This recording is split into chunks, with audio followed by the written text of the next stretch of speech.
Three. Hello, welcome back to Storytime with Mr. B.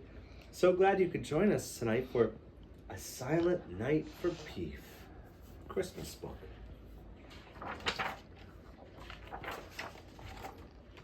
Another Christmas Eve had come, and Santa took the reins in hand and felt the reindeer pull. The harness bells began to jingle as they gathered speed, and whoosh, they took the frosty air, with Blitzen in the lead. They made their magic rounds again, like all the years before, and brought the merry signs of Christmas cheer to every door.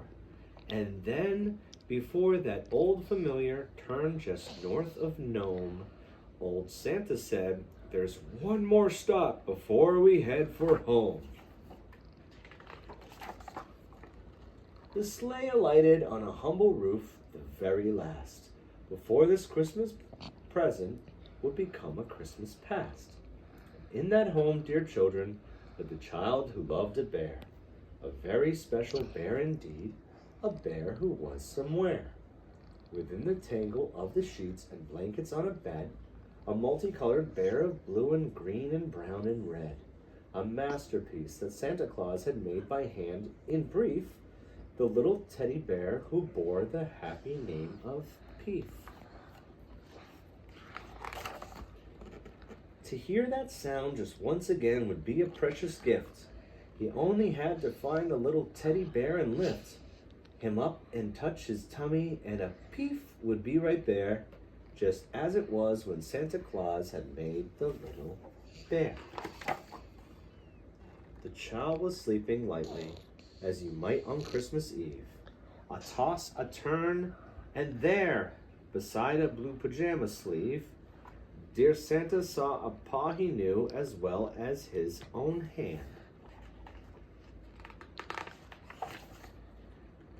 And he grew so excited, it was all that he could stand to keep from laughing right out loud, but this was Silent Night, so ho-ho-hoing had to be postponed. A silver light began to filter through the window pane, and Santa's eyes could see as clearly as they do in sparkling starlit skies. The child turned again, and sure enough, upon the sheet, he saw the little bear right from his head down to his feet.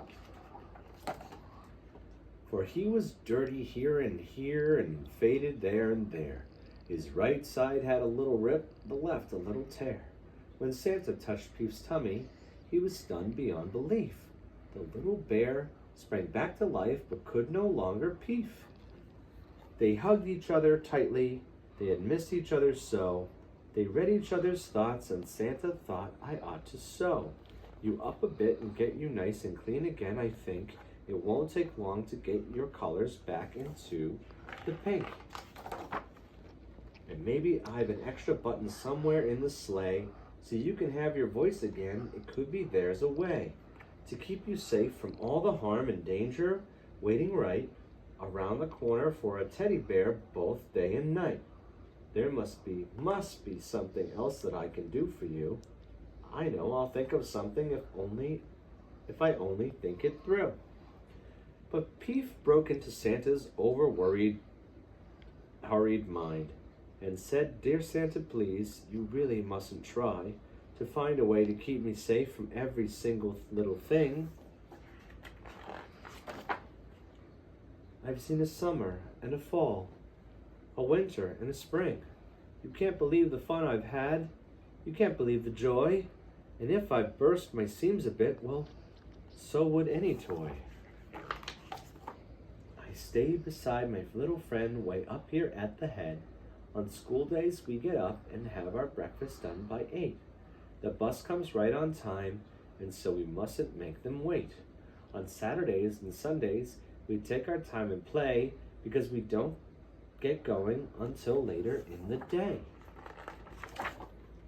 I wear a cape sometimes. It goes on with a safety pin, and that explains the little tear you see beneath my chin.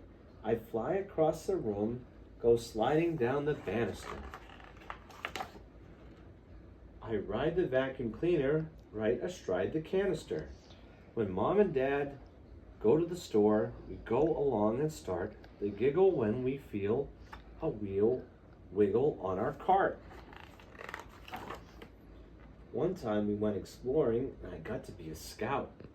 One time we got in trouble and we had to have time out. We go to church, and when we do, I always love to see the windows, 'cause there are lots of colors, just the same as me.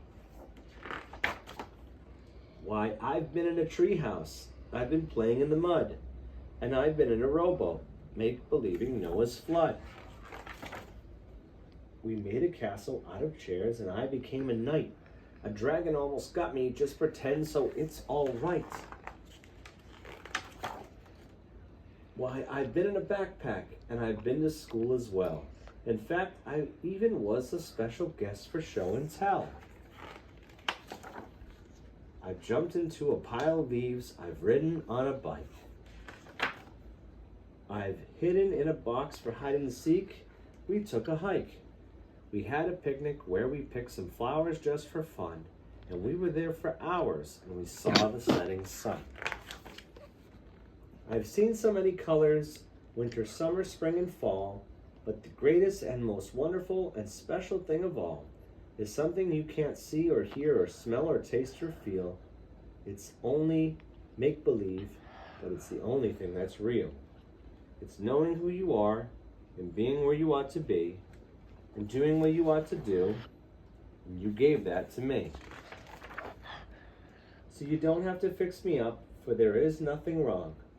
I'm just what I should be right now. I'm right where I belong. And if I have a tear or two, or if I've lost my voice, it doesn't matter. I'm the bear I should be. It's my choice. And if I don't exactly last forever, nothing does. What will be will be. What is just is. What was just was. And Santa laughed a silent laugh upon the silent night. And then a cloud blew overhead and took the silver light. He held the little teddy bear he'd made so long ago, with bits of cloth from all the elves, content from head to toe. So Santa's finger pointed toward the tummy of the bear, and then he thought, now all we need to do is touch once there. And as he turned to go, he heard upon the silent night a silent PEEF, and he knew that all was calm and all was right. The end. Thanks so much for joining us. Bye.